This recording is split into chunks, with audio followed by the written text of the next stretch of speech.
not something you see pull into a big field these days anymore, but as you can see, there's Dad in the planter. But this field right here, we've been in about 3 times in the past, I don't know, 2.5, 3 weeks.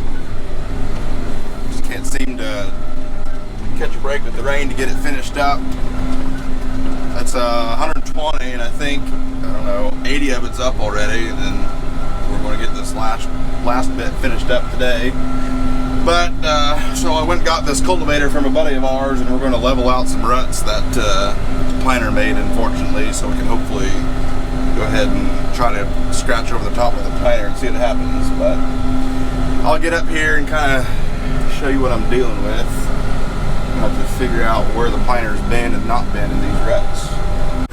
Well, I'll show you what we're dealing with here. We got a little, I mean, like, look right here. This is maybe 10, 12 feet wide. Right there is perfectly fine. Right there is perfectly fine. So it was really hard to tell in these field conditions what was going to be what. So I want to take that little cultivator and scratch these ruts out and fill them in. And some of this, the planter was down even, but I'm going to level them out anyway. Then if we can either come back with a big planter right now and jump it in, or we'll come back here in a couple days with the little 6-row filled in. But I'm going to get these leveled out and see what we got going in the front. Like, look right here, even in the dirt 6-8 inches down, these beans are coming up. But we obviously need to get this leveled out, because that's no fun trying to deal with something like that with spraying and then this fall with the bean heads. So I'm going to level that out. It should do a decent job, and then see what I need to do after this. What I'll probably do is go pretty slow this first time. It's pretty rough. Hopefully you can hear me. And just kind of get it drug out the first go around, then I'll come back. That's probably going to take a couple times. It's actually not doing too bad. It's leveling out. It's obviously going to be chunky, but that's not a big deal right through here. It's leveling pretty good this first pass, and I'll hit it a couple more times, and maybe I'll stick around and have Dad just drop the planter down right here, and he'll be able to tell where he planted and didn't plant on his mapping. And then if he has to double up on population just because he went over it once already, that's no big deal.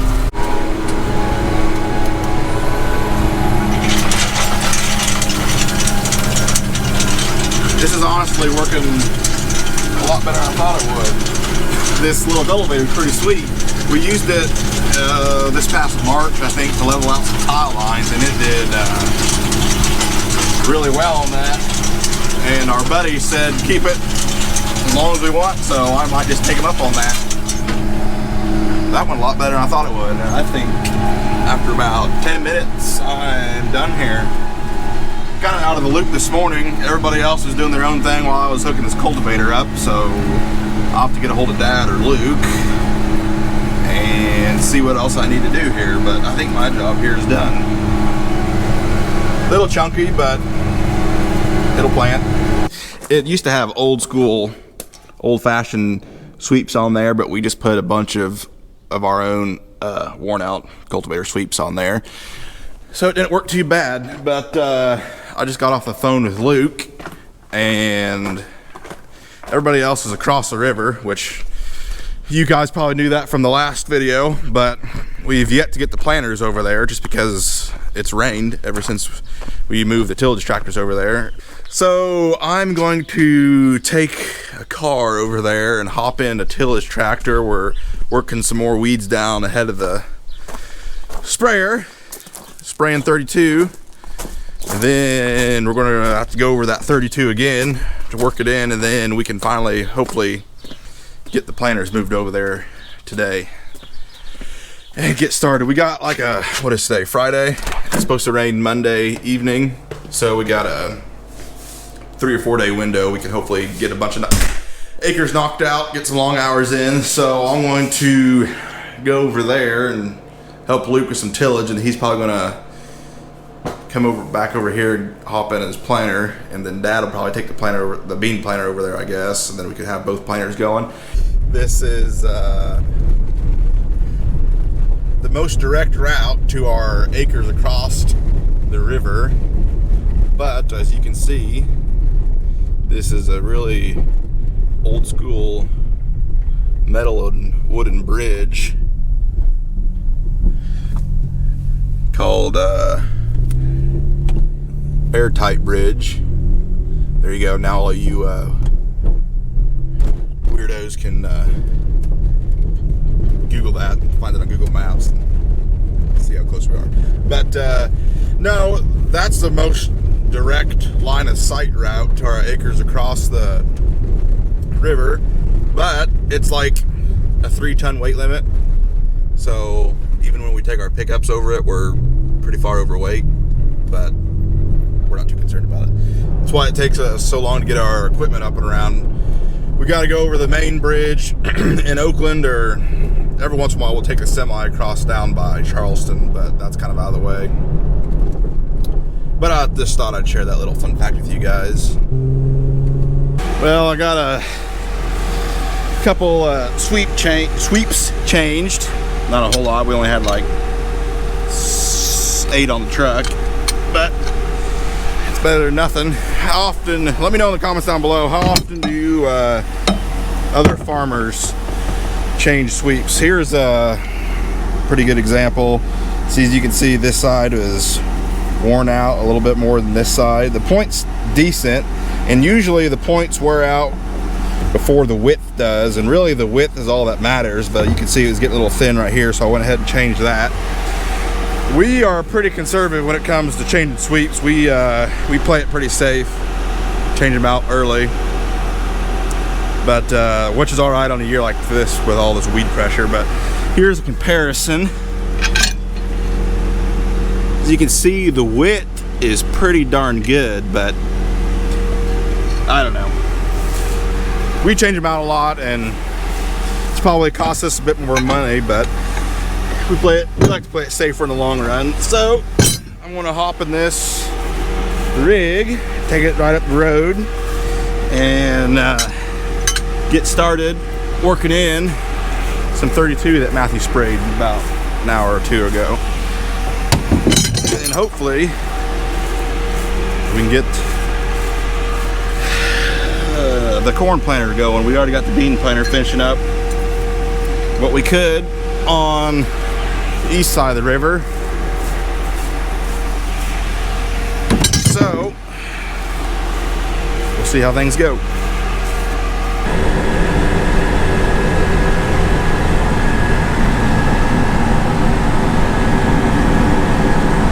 Well, it's been a few hours since I talked to you guys last. Hasn't been anything too interesting really. I was hitting some weedy patches in a couple different fields. It's hard to get ahead when you're jumping around from field to field, hitting weedy patches. I was in an 80, and of that 80 acres, I think I worked 50 of it, just hitting weed patches. But fortunately, that's kind of how this year's been going. But I'm finally getting some stuff done now in front of the planter. I've got probably, I don't know, 45, 50 acres done of a 160. I'm in right now, so Luke's getting ready to start on it with the corn planter, and the bean planter's going. So finally gonna start getting some acres knocked out. We finally got some tillage worked ahead, and then Matthew's got, I don't know, 200 or 300 acres sprayed ahead of me, 32. So I'll be working on that for a while he's working ahead of the bean planter. Then once I get caught up, he's got another couple of 100 acres, I would imagine, in the tanker that he can spray out later today if need be. So should start getting acres rolled out now.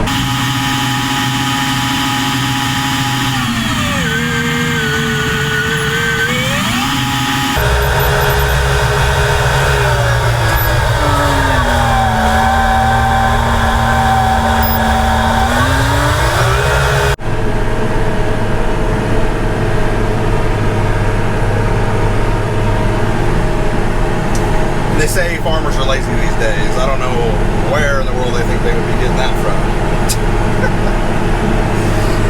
That's alright. Still gotta do some work these days, but it sure is nice in these newer tractors. You can stretch out a little bit, have some room to relax. Well, on the move, got that 160 done, but unfortunately, one of the other tillage tractor and Luke's tractor with the corn planter lost GPS signal. Of course, that's no big deal for the tillage tractor, but for Luke's planter, he didn't have any markers, and that's kind of a big deal, especially with corn. And apparently there's like a geomagnetic storm going on in the atmosphere, which is pretty wild, but it's not helping our corn planting any. So hopefully we can get some satellite stuff figured out with our precision guy and get back on the move. But I got, I don't know, at least 100 more acres to work before I catch up to where the 32 has been sprayed. So that'll keep me busy for a few more hours at least. It's 5 o'clock, and hopefully if everything goes well, I'm going to work pretty late tonight. So we'll see what happens. Either the Russians figured it out, or that geomagnetic storm or whatever it is the real deal, because my GPS finally went out, and then the bean planter GPS went out again, so I'm back to doing things the old way. I don't know if I'm going to be able to handle it, me being a Gen Zer and all, but I'll figure it out.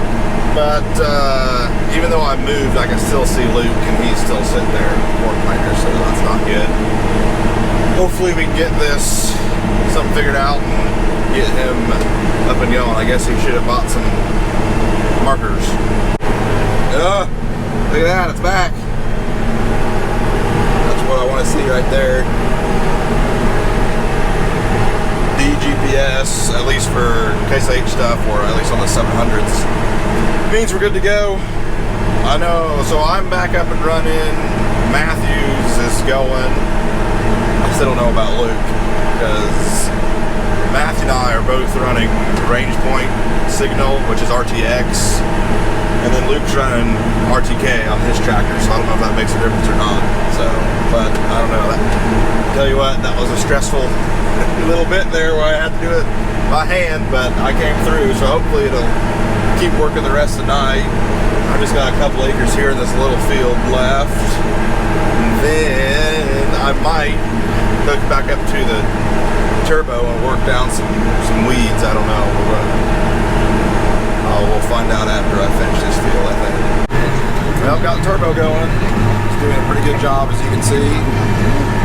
The weeds aren't, well, I mean, they're bad, but compared to what it was going through in the other part of the field, which is way up over there, it's not too bad. So what we're going to do is, I don't know, I guess we'll probably have to work all this tonight, because I'm guessing in the morning we'll bring the till-all over, right back over at the till-all, and that should just fluff it up really nice, and then we're going to plant some beans out here tomorrow. I think it's the plan. So, but we're moving right along, about 9.5 miles an hour, 40 feet wide. Get quite a bit done. Yeah, looky there. I don't know if you guys will be able to see very well, but the cavalry has arrived.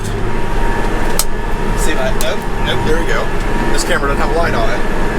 Matthew got done with some acres that he was hitting with a till-all, so he drove over here, and he's going to help me with the first time over on this field, so that's good. I thought for sure I was going to be here all night, so that makes me feel a lot better. It's still going to be a little while before we get this done, but it's about 9 o'clock right now, but things are going good and moving right along. Should be done here in another,